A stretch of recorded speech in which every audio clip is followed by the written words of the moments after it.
Masters pavilion talk में एक बार फिर से आप लोगों का स्वागत है। तो भाई लोगों, आज डिस्कशन करने वाला हूँ मैं, और आप लोग भी इस डिस्कशन का पार्ट बन सकते हैं। कमेंट बॉक्स में कमेंट कर सकते हैं, बता सकते हैं कि क्या जो भारतीय टीम का और बीसीसीआई का चयन समिति का कोच का एजेंडा चल रहा है रोहित शर्मा को ओडीआई कप्तान से हटाने का, और जिस तरीके का नाम चल रहा है कि श्रेयस अय्यर को ओडीआई कप्तान बनाया जाएगा, ये सही है या गलत है? इस पर आप अपने व्यूज़ रख सकते हैं, कमेंट बॉक्स में बता सकते हैं। मैं आपके व्यूज़ को आगे भी ले जा सकता हूँ। फिर डिस्कशन करेंगे एशिया कप का जो 15 सदस्यीय टीम है उससे 11 सदस्यीय टीम बनाने की कोशिश करेंगे, जो खेलती हुई मैदान पर नजर आएगी। किसका कटेगा, किसका नहीं कटेगा, क्या संजू सैमसन को जगह मिलेगी या नहीं मिलेगी, जितेश शर्मा प्लेइंग 11 में खेलेंगे या फिर शुभमन गिल शुरुआत करते हुए नजर आएंगे। इसके बाद बात करेंगे सबसे बड़ा पॉइंट जो इस समय क्रिकेट जगत में दहलाकर, फुसलाकर और चयनकर्ताओं पर एक क्वेश्चन मार्क खड़ा कर चुका है, वो है श्रेयस अय्यर का T20 में सेलेक्ट ना होना। ये बहुत बड़ा क्वेश्चन है, लेकिन सबसे पहले चलते हैं, आज तीनों पॉइंट पर बहुत ही डिटेल डिस्कशन करेंगे और आप लोग मेरे साथ बने रहिए इन तीनों पॉइंट की डिटेल डिस्कशन के लिए। और सबसे बड़ी चीज, डिस्कशन बहुत ही शुद्ध और सच्चे तरीके से होगा, लेकिन इससे पहले आप लोग मेरी मदद करिए, चैनल को सब्सक्राइब करिए, वीडियो को लाइक करिए और कमेंट बॉक्स में अपने कमेंट्स की एक भरपार लगा दीजिए। चलो स्टार्ट करते हैं। सबसे पहले बहुत ही महत्वपूर्ण टॉपिक जो इस समय सोशल मीडिया पर फैला हुआ है, सोशल मीडिया पर हर एक ट्वीट इस समय we want captain Rohit Sharma पर हुआ है। कैप्टन रोहित शर्मा, जो जिस तरीके के रूमर्स आ रहे हैं और सूत्र पूरी तरीके से हावी हो चुके हैं, वो ये है कि रोहित शर्मा को ओडीआई कप्तानी से हटाने का फैसला बीसीसीआई ने ले लिया है। दैनिक जागरण की बहुत ही बड़ी और मोटे मोटे अक्षरों की खबर है कि ऑस्ट्रेलिया सीरीज के बाद श्रेयस अय्यर होंगे भारतीय टीम के वनडे के कप्तान। क्या ये सही है? क्या ये गलत है? आईसीसी रैंकिंग में नंबर 2 का बल्लेबाज, चैंपियंस ट्रॉफी फाइनल में शतक लगाने वाला बल्लेबाज, क्या उसको इस तरीके से बाहर कर देना, उसको कप्तानी से हटा देना, टीम से निकाल देना? कुछ पत्रकार ने तो इतना तक कह दिया कि अगर ऑस्ट्रेलिया सीरीज के बाद रोहित शर्मा संन्यास नहीं लेते हैं तो रोहित शर्मा को वनडे क्रिकेट से बाहर निकाल दिया जाएगा। क्या यह सही है? मुझे लगता है ये बिल्कुल गलत है। यार, एक बंदे ने 2008, 9, 10 से लेकर के भारतीय क्रिकेट को 2025 तक सर्व किया। 15 साल हो गए। 3 दोहरे शतक है उस क्रिकेटर के नाम। 26, 27, 28, 29, 30 शतक होंगे, कुछ अर्धशतक भी होंगे। 10,000 से ज्यादा रन है, विनिंग कॉज में रन है, लूजिंग कॉज में रन है।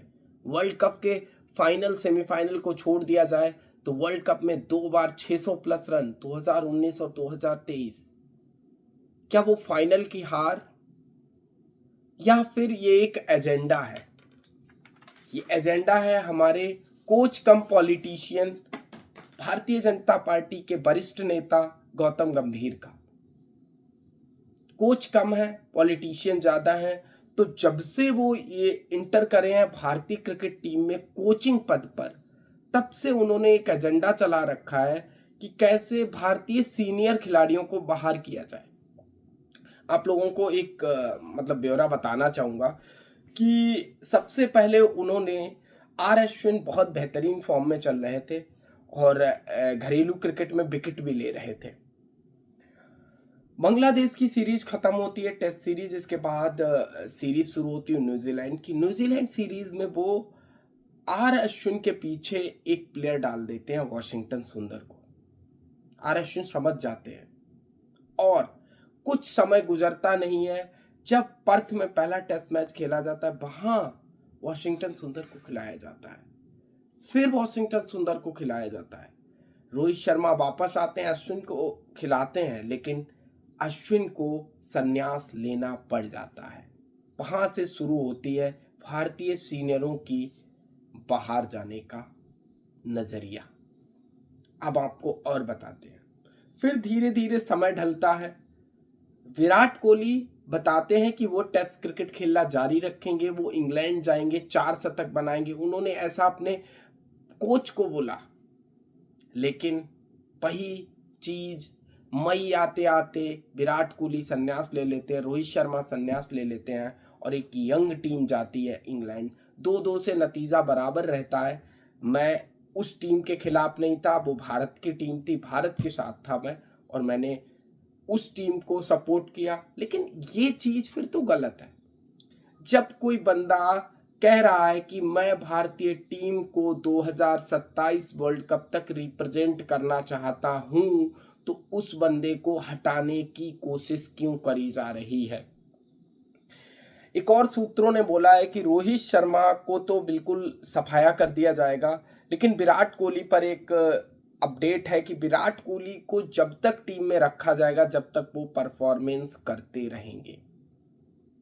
चलो ठीक है यार, मतलब वो उनका यार कॉल है, टीम उनको चलानी है, उनको कैप्टन बनाना है।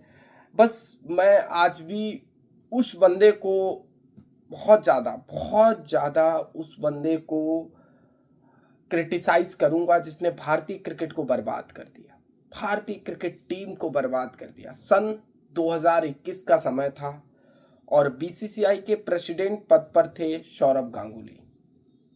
विराट कोहली टी20 की कप्तानी छोड़ते हैं।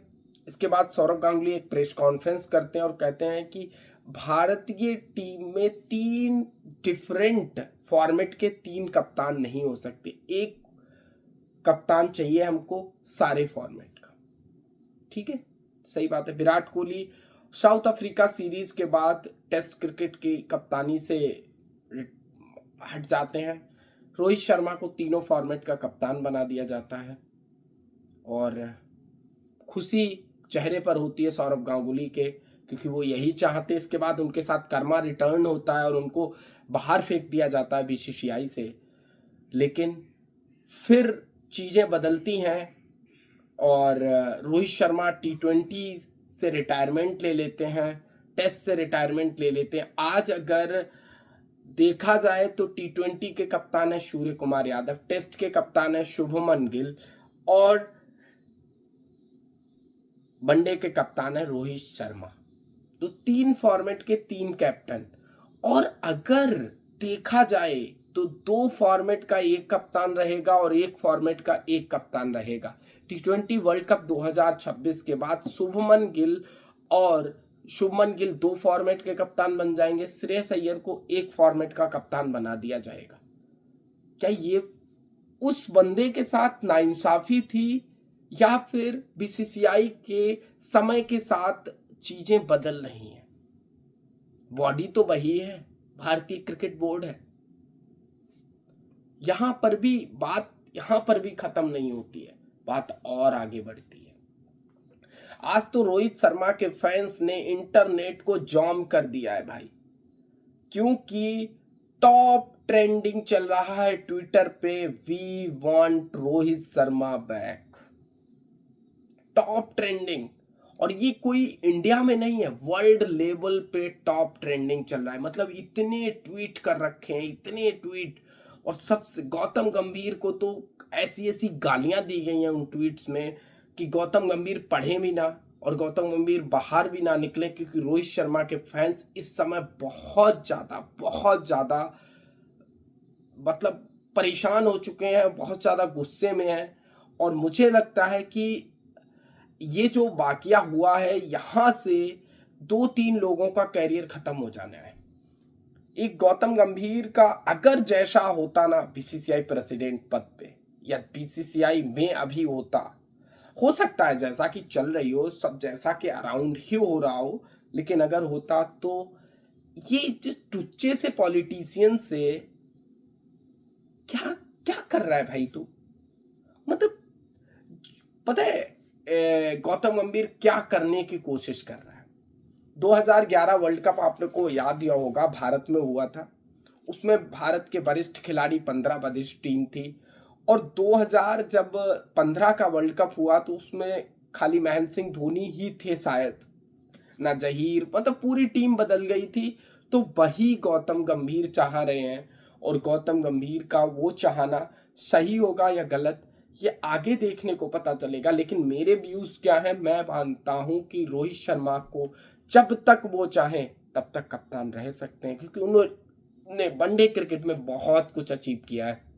उनसे ज़्यादा कोई, मैं तो रोहित शर्मा और विराट कोहली का बहुत ही शुक्रगुजार हूं कि मैं उनके खेलने के समय में क्रिकेट को मैंने जिया है, देखा है। क्योंकि वो समय यार, हमसे बड़े जो लोग थे उन्होंने सचिन को देखा, द्रविड़ को देखा, गांगुली को देखा, सहवाग को देखा। हम धोनी, कोहली, रोहित जैसे अच्छे प्लेयर्स की एरा में पैदा हुए। हमने पॉन्टिंग को खेलते हुए बहुत कम देखा। नाम सुना है कि best pull shot Ricky Ponting खेलते हैं, बहुत सारे क्रिकेटर्स से सुना। लेकिन मेरी नज़र में अगर पुल शॉट कोई देखा जाए तो मैं कहूँगा रोहित शर्मा का बेस्ट पुल शॉट है इस वर्ल्ड में। कोई कहता है कि best cover drive Michael Vaughan खेलते थे। बहुत लोग कहते हैं best cover drive Michael Hussey खेलते थे। बहुत लोग कहते हैं बेस्ट कवर ड्राइव, लेकिन हमारे जहन में बेस्ट कवर ड्राइव का अगर शॉट देखा जाए तो मैं कहूँगा विराट कोहली का होगा। लोग कहते हैं कि स्ट्रेट ड्राइव सबसे बेहतरीन कौन लगाता है, सचिन तेंदुलकर लगाते थे। लेकिन अगर मेरे जहन में ये सवाल को खगोला जाए तो मैं कहूँगा कि ये best cover drive, best straight drive Virat Kohli लगाते थे। ये जनरेशनल चीज़ें हैं कि जनरेशन के साथ चीज़ें बदल रही हैं। लेकिन क्या ये गलत हो रहा है? शायद यही नियति का खेल यही है कि रोहित शर्मा को अभी स्टेप डाउन कर देना चाहिए, या रोहित शर्मा को त्यागपत्र दे देना चाहिए और आगे के खिलाड़ियों को मौका देना चाहिए। शायद यही नियति यही चाहती है। लेकिन हम एक अंदर से, जो मेरे अंदर क्रिकेट का फैन घुसा हुआ है, रोहित शर्मा को एक लास्ट बार वो गोल गोल ऊपर से गोल और तीन तलवारों की तरह और नीचे एक गोलाकार चीज को पकड़े हुए मैदान पर उठाकर देखना चाहते हैं। क्योंकि हम उन जनरेशन्स के बारे में जाओ तो उन क्रिकेट फैंस की 2011 में बस एक ही ख्वाहिश थी, और वो ख्वाहिश थी कि सचिन तेंदुलकर इस वर्ल्ड कप को उठा ले। आज वही ख्वाहिश उन रोहित शर्मा के फैंस की है कि 2027 में रोहित शर्मा उस ट्रॉफी को चूमे जिसको चूमने का उनका ख्वाब 2023 में अधूरा रह गया था। चलो अब हम दूसरे टॉपिक की तरफ अपने चलते हैं, लेकिन इस बात का ध्यान जरूर रखना है कि रोहित शर्मा क्रिकेट का लेजेंड है, भारतीय क्रिकेट का लेजेंड है, भारतीय टीम का कप्तान है। उसको इस तरीके से जाया मत करो। 37 साल का है, कल को 40 साल का होगा। आप भी कभी अपने डिक्लाइन पर जाएंगे। आप कोच पद पर हैं तो कल बाहर निकाले जाओगे, क्योंकि कर्मा सौरभ गांगुली के साथ भी हुआ और कर्मा गौतम गंभीर के साथ भी होगा। क्योंकि सौरभ गांगुली ने उस खिलाड़ी को कप्तानी से हटाया था जिस खिलाड़ी से पूरा वर्ल्ड उसकी आंख से डरता था, और सौरभ गांगुली ने उसको बाहर निकाल दिया। और सौरभ गांगुली के साथ क्या हुआ? सौरभ गांगुली के साथ वो हुआ, साउथ के 4 सुपरस्टार बैठे, श्रीनिवासन बैठे, और उन्होंने क्या किया, बीसीसीआई प्रेसिडेंट पद पर धक्का मारकर बाहर निकाल दिया। उस रूम में भारत के होम मिनिस्टर अमित शाह भी बैठे थे, वो भी कुछ नहीं कर पाए, क्योंकि हर खेल वोटिंग का खेल होता है और वहां आप वोटिंग में घपला नहीं कर पाओगे। क्योंकि एस श्रीनिवासन एक ऐसा बंदा है जिसके आगे पूरा खेल साउथ का खेला जाता है। अगर आपको साउथ के बोर्ड के वोट्स चाहिए तो आपको एस श्रीनिवासन को पटाना पड़ेगा। यही खेल सौरभ गांगुली नहीं कर पाए। अमित शाह ने बहुत मनाने की कोशिश करी हर एक को, लेकिन मना नहीं पाए। चलो अब दूसरे पॉइंट पर बात करते हैं। एशिया कप 2015-25 15 सदस्यीय टीम भारत की आ गई है। यहाँ से हम 11 सदस्यीय टीम बनाने की कोशिश करेंगे कि क्या प्लेइंग 11 खेल सकती है मैदान पर, डिस्कस करते हैं। ओपनर्स का स्लॉट में देखो भारत के उप कप्तान बनाए गए हैं शुभमन गिल। अभिषेक शर्मा का स्लॉट बिल्कुल पक्का है, मतलब अभिषेक शर्मा आपको खेलते हुए दिखेंगे, ये पक्की बात है।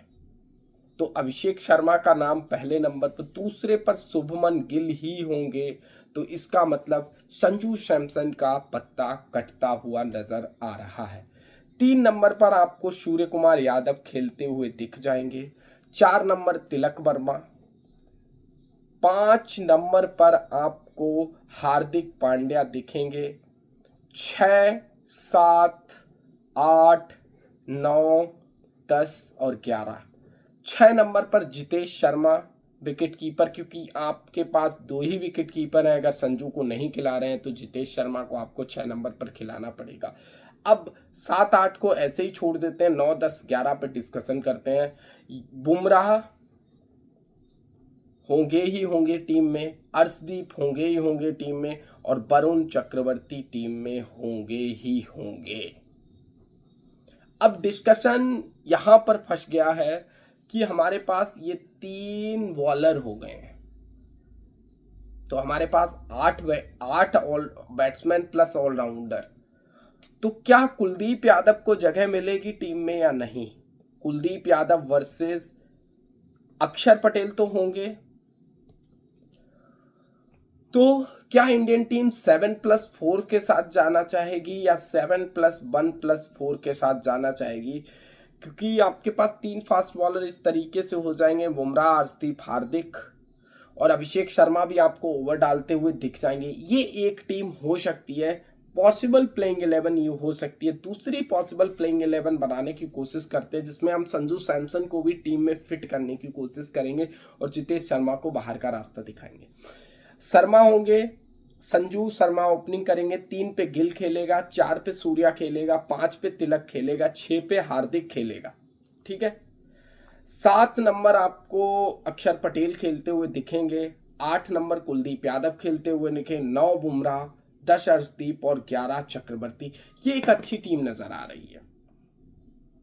मतलब आप इसमें एक बैट्समैन ऐड कर रहे हैं और एक अच्छा सॉलिड बैट्समैन ऐड कर रहे हैं, तो ये एक टीम हो सकती है। तो ये प्लेइंग 11 मैंने बनाने की कोशिश की, बाकी अभी बहुत टाइम बचा है एशिया कप में, फिर प्लेइंग 11 फिर भी बनाएंगे। एक और डिस्कशन जो अभी अभी मैंने आप लोगों को बताया, श्रेयस अय्यर का T20 सिलेक्शन जो नहीं हुआ है, इस पर बवाल मचा हुआ है। बहुत सारे लोगों के अपने अपने व्यूज हैं। उन लोगों के व्यूज को अगर एक पूरी तरीके से पोटली में रखा जाए तो हर किसी का एक ही व्यूज है, और वो सॉलिड व्यू है कि श्रेयस अय्यर को टीम में होना चाहिए था। बहुत सारे लोग बोल रहे हैं कि शुभमन गिल T20 टीम में डिजर्व नहीं करता है। क्या PR एजेंसियां, फेवरेटिज्म, यही सब क्रिकेट में रह गया है? क्या थोड़े दिन बाद इंडियन क्रिकेट खत्म हो जाएगा? क्वेश्चन मार्क यहां पे है, क्योंकि श्रेयस अय्यर के पास ना तो पेड PR एजेंसी है, ना वो कप्तान के फेवरेट है, ना कोच के फेवरेट है। यार एक गली क्रिकेट में आप अगर गली क्रिकेट का मान लो, आप लीग क्रिकेट जैसे आपके पास आपके आसपास में लीग होती हैं, आप खेलते हो, उसमें फेवरेटिज्म चलता है।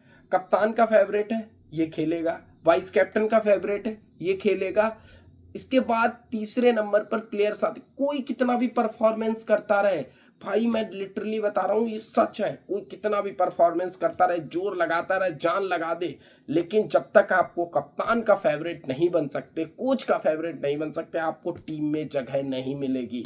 वो तो इंटरनेशनल क्रिकेट है, और वो भारतीय क्रिकेट टीम के 15 सदस्यीय टीम का अनाउंसमेंट है। उसमें कहां से जगह मिलेगी जब तक आप हाँ हजूरी नहीं करेंगे कोच साहब की।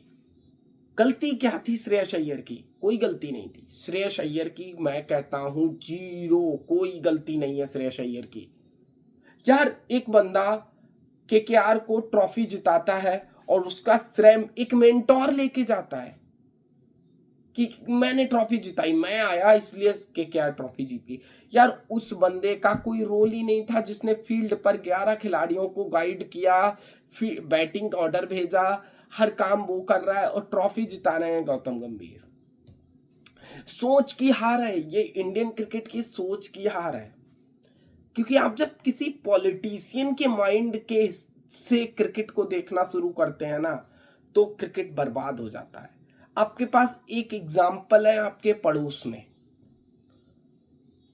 एग्जाम्पल कैसे है पड़ोस का, मैं बताता हूँ। इस तरीके से है, जब पड़ोसी हमारा पाकिस्तान एक मुल्क है, पड़ोस में होगा, भूला भटका साइड में है।